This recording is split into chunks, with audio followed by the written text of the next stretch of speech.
ছোটোবেলায় পড়েছিলাম জুতা বুরুষ থেকে খুন খারাপি, তখন অতটা বুঝতে পারিনি। বাট এখন বড়বেলায় বুঝতে পারতেছি কি তার মানে হচ্ছে, যেমন আজকে ঘাস কাটবো, তো বেশিরভাগ সময় লন মোয়ার দিয়েই ঘাস কাটি, বাট অনেক সময় শর্টকাট করার জন্য ট্রিমার দিয়েও কাটা যায়। এটা হচ্ছে ট্রিমার। তো ইচ্ছা করলে তো উইকেন্ডে এই বছরে এটাই হচ্ছে প্রথম ঘাস কাটা। আজকে শুধু এই যে উইডগুলি একটু ক্লিয়ার করে দিব,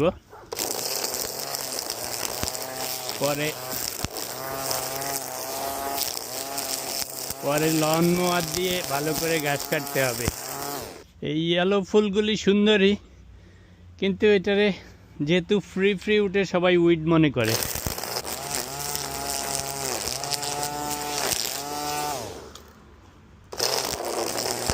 এটার একটা সুবিধা হচ্ছে ইজি আছে, ইলেকট্রিক্যাল কর্ডলেস।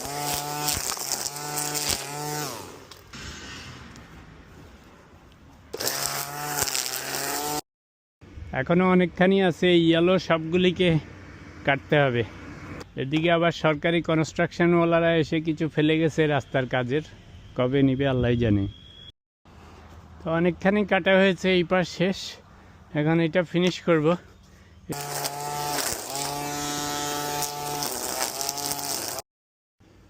এদিকে হেভি বুট পরে নিয়েছি, কারণ এই স্ট্রিং যদি পায়ে লাগে পায়ের আঙ্গুল কেটে যাবে।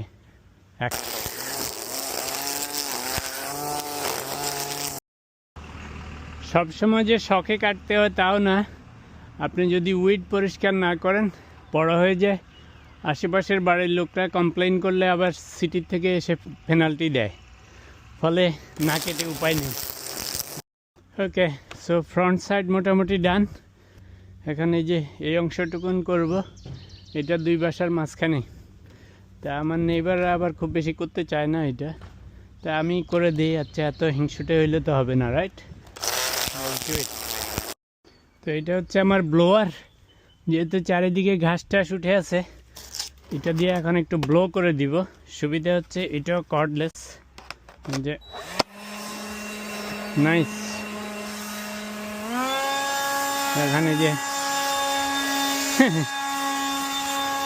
বেশিরভাগ জিনিসই অটোমেটিক, তো ক্লিন করে দেই।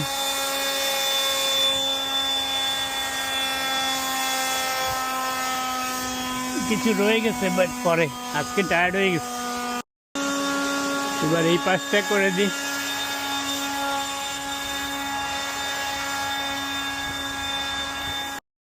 শীতকালে এগুলিকে কাভার দিয়ে রেখেছিলাম যাতে এই গোল সুন্দর শেপটা থাকে। তো এখন শীত চলে গেছে, এখন এগুলি মুক্ত করে দিতে হবে। তো মোটামুটি সব সুন্দর করে ক্লিন করা হয়েছে। কাশফুল হাউস আসলে বউকে খুশি করার জন্য ওনার নামে বাড়ির নাম দিয়েছি, তাই একটা পাথর খোদাই করে দিলাম। It doesn't cost much, but খুশি করে দিলাম আর কি।